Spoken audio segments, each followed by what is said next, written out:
Desde que nacemos, el mundo nos causa asombro e intentamos saber todo sobre su funcionamiento y composición. Mordemos, olemos, rompemos, tocamos y ponemos a prueba con nuestros distintos mecanismos perceptivos al exterior. Sin embargo, nuestros sentidos rara vez obtienen toda la información necesaria para concebir una idea cercana a la realidad, o bien para crear un conocimiento objetivo que se base en algo más que la interpretación y los deseos momentáneos en un desesperado intento por llegar a una conclusión rápida y tranquilizadora. Pero, ¿qué es el conocimiento objetivo? Lo definiremos como un conjunto de información que se obtiene con base a la experiencia, que se puede organizar sobre una estructura de hechos accesibles a distintos observadores. Puede que esto suene fácil o incluso redundante, pero en la historia de la humanidad podemos ver ejemplos de lo difícil que es obtener una definición aceptada por cada observador, y estas nos han llevado al borde de la agresión injustificada, la desaparición de personas o culturas enteras en un intento impuesto a la fuerza para posicionar una verdad personal y volverla una regla general con base en nada más que la propia percepción. Dicho esto, ¿cómo podemos evitar el sesgo personal y obtener el tan añorado conocimiento objetivo? Una herramienta más que eficaz es el uso de la metodología científica, es decir, el uso de mecanismos sencillos, pero rigurosos, para poner a prueba nuestras experiencias. Este modelo explicativo de la realidad ha dado como resultado adelantos en distintas disciplinas de estudio. Y aunque es indiscutible la rapidez con la que mejora la calidad de vida de las personas, la poca difusión o interés acerca de cómo funciona la ciencia ha permitido a varias personas afirmar conceptos propios basados en dudosas pruebas que les ayudan a lucrar con el supuesto conocimiento. Pues no es solo es cuestión de aceptar lo que vemos con el nombre de ciencia. Si fuera así de sencillo, ¿qué evitaría regresar al tiempo en donde se imponía de manera violenta toda educación? ¿Quién decidirá por nosotros qué camino seguir como especie y hacia qué horizonte se dirigirá nuestra descendencia? No cabe duda que vivir en un mundo dependiente de la ciencia y la tecnología, sin que la mayor parte de la población sepa distinguir las reglas básicas de esta, es un caldo de cultivo peligroso igual que cualquier dictadura. En el presente video expondremos algunos ejemplos que considero son los más representativos históricamente, los cuales dejan en claro la necesidad imperiosa de mejorar los sistemas educativos que enseñan contenido, pero no proceso. Es de esperar que ante una idea innovadora surjan grandes planes con el fin de adelantar lo más posible los beneficios a esta. Sin embargo, jamás se debe anteponer la objetividad del estudio por muy satisfactorios que pudieran resultar los avances. Esto resulta especialmente peligroso, pues ¿cómo usas algo que no conoces a fondo? Tal es el caso de la famosa radioactividad. Fue descubierta hace poco más de un siglo y dio origen a un desarrollo científico extraordinario en el campo de la química y la física, particularmente en el conocimiento que se tenía sobre el átomo y la materia.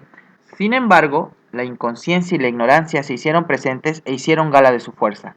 Al ver el éxito publicitario suscitado por la población encantada por los abrumadores avances de esta novedad, las grandes y pequeñas empresas ofrecían productos con radio, que es incluso más radioactivo que el uranio, como un tratamiento certificado para las 150 enfermedades más comunes de la época, en las que se encontraba, por ejemplo, artritis, males estomacales, cáncer, síntomas de la vejez, entre otros muchos malestares. Este venía en diferentes presentaciones y los productos rápidamente se popularizaron. El más destacado fue el famoso Radiotor, que apareció en el mercado en el año de 1928.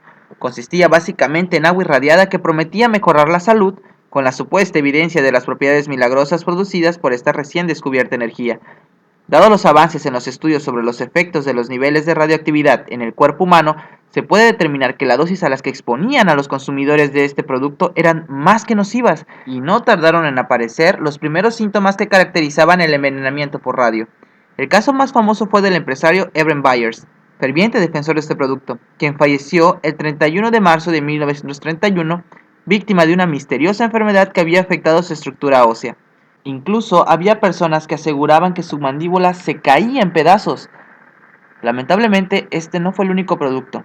También se podían encontrar maquillaje, pasta de dientes, chocolates, supositorios, revitalizante de animales domésticos, entre otros muchos productos supuestamente milagrosos. Actualmente, y gracias a la facilidad de encontrar información, se sabe que la radioactividad debe ser controlada por estrictos protocolos con el fin de no dañar a nadie. Como comenté con anterioridad, la ciencia tiene la característica de actualizarse y sus teorías o premisas se ponen a prueba con el fin de enriquecer el conocimiento. Sin embargo, algunas personas se han encargado de transcribir a su conveniencia la información aportada por las ramas científicas con el fin de cometer crímenes contra la humanidad. Tal es el caso de la eugenesia. Esta tendencia filosófica propone la mejora de los rasgos hereditarios mediante métodos de selección artificial. Este paradigma social tuvo un fuerte surgimiento durante el darwinismo social a fines del siglo XIX. Los autonombrados defensores de la humanidad se basan en supuestas evidencias científicas para justificar su idea de que la raza aria era caracterizada por personas fuertes, sanas e inteligentes, y que otras señas eran inferiores y deberían ser condenadas a la no procreación y por tanto a la extinción progresiva. Algunas de las evidencias supuestamente refutables se apoyan en la teoría de la evolución. Francis Galton, el origen de este paradigma, aseguró que el proceso de selección natural se veía frustrado potencialmente por la civilización humana que buscaba defender a los desfavorecidos y débiles. Posteriormente planteó la siguiente idea: si esta protección antinatural retrasa la selección natural, se podía usar en sentido contrario para mejorar la especie. Sin embargo, sus limitaciones sobre lo correcto y lo inadaptado eran más que subjetivas. El color de la piel, la forma del cráneo, expresiones faciales, supuesta evidencia de inteligencia superior, posición socioeconómica, historia de las razas, y hasta se intentó probar que el cerebro de algunas etnias era inferior y parecido al de los animales. Es obvio, y gracias a nuestra actualidad de nuevo, que estas ideas son tan retrógradas y racistas que pueden perturbar la fina capa de la moralidad de algunas naciones, además de las vívidas pruebas de que las personas tienen la misma posibilidad de desarrollar capacidades especializadas. Sin embargo, al parecer, la idea no era tan ilógica para algunas personas, y durante los años que esta pseudociencia estuvo vigente, se dieron casos de esterilización forzada de personas con deformidades anatómicas o defectos genéticos, asesinato por razas, religión u orientación sexual, entre otras violaciones a los derechos humanos actuales. La historia de este terrible error llegó a su fin en los años 70, aunque es probable que sus bases aún persistan en algún sector de la sociedad como una filosofía racial ortodoxa, con el fin de justificar acciones que van en contra de las evidencias proporcionadas por los avances científicos actuales, que aseguran que la diferencia genética entre las personas es ridícula como para pensar en que una raza es superior, lo que deja como único culpable a la distorsión de las personas que se aferran a este tipo de discriminación. La era industrial marcó un antes y un después, pues fue la oportunidad de crecimiento de muchos grandes magnates que conseguían hacerse de dinero con la producción de bienes a base de productos comunes, como el caso del plomo. Sin embargo, los efectos del plomo, el cual es una neurotoxina, se habían popularizado como dañinos, por lo que el mercado de manufactura común cesó hasta los años 20, cuando el químico Thomas Migley y el inventor Charles Kettering de General Motors comercializaron el tetraetilio de plomo, el cual es un aditivo en la gasolina, y crearon una compañía de nombre Ethyl Corporations. Cabe destacar que una taza sobre la piel de este químico sería suficiente para matar a una persona. Sin embargo, pese a que el negocio era más que rentable, pues su materia prima era abundante y la mano de obra barata, se vio en problemas cuando sus trabajadores comenzaron a presentar delirios, suicidios y muertes dolorosas, lo que llevó a la empresa a la negativa pública que lentamente exigía una explicación.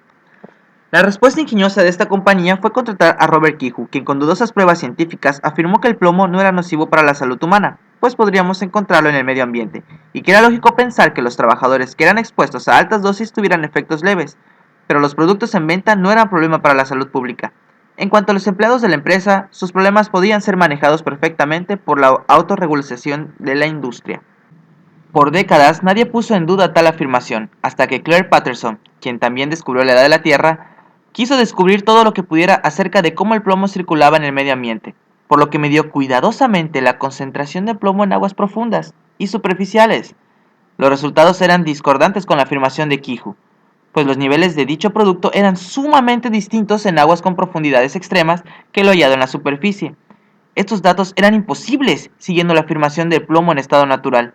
Tenía que haber algo que contaminara más rápido que el proceso natural del plomo. La posible respuesta, según Claire, la gasolina. La publicación de este excelso trabajo en la revista Nature significaron problemas para Patterson, pues exponía argumentos en contra de la industria del petróleo, la cual representaba muchísimo dinero, por lo que el contragolpe no tardó en llegar. El financiamiento para esos estudios fue abruptamente retirado.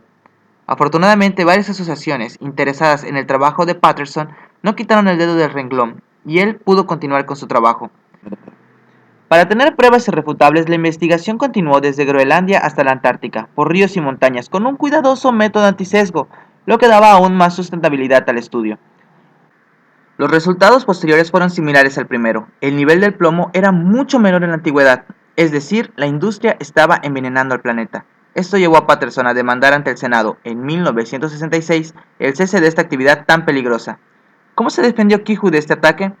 Argumentando, como en años pasados, que el nivel de plomo no había cambiado en nada desde hace décadas, lo cual es verdad, pero eso no quiere decir que sea natural. Además, aseguraba tener razón valiéndose de sus años de experiencia en el área. Patterson luchó contra la industria petrolera por otros 20 años antes de que se prohibiera el plomo en productos de consumo en Estados Unidos. En tan solo pocos años, los niveles de plomo de la sangre de los niños había descendido más del 70%.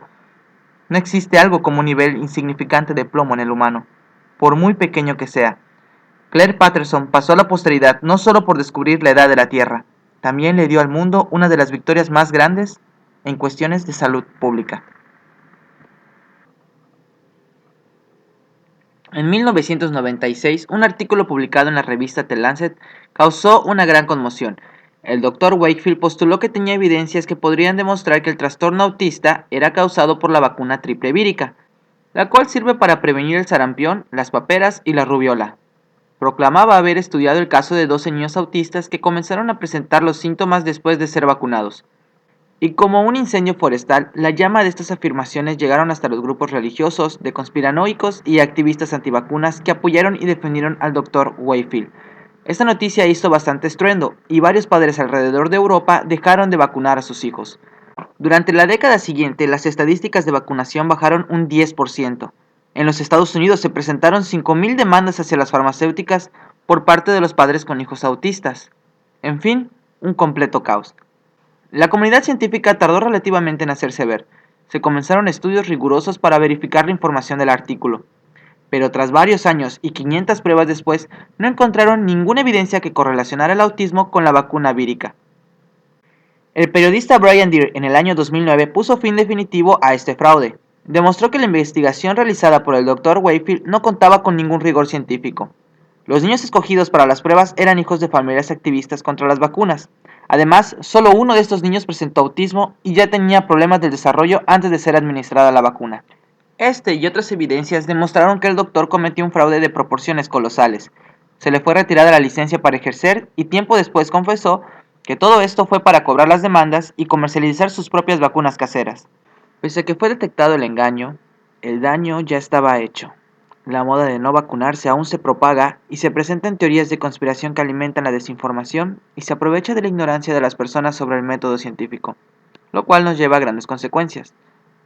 Por ejemplo, en España los casos de sarampión durante el 2004 contrastan enormemente con las del 2011. Este engaño es catalogado por muchos como el peor fraude médico del siglo, y sus consecuencias aún se sienten. Algunas personas dejan de lado los principios en los que la ciencia se basa y anteponen sus caprichos o necesidades antes del bien común o el enriquecimiento del conocimiento humano. Sin embargo, es nuestra responsabilidad ser conscientes de los mecanismos científicos y poder falsear o comprobar el proceso de investigación y, por tanto, los resultados. La ignorancia es un enemigo peligroso y escurridizo. La ciencia intenta iluminar el camino, pero su luz tiene que estudiarse y comprenderse, pues puede generar un gran incendio.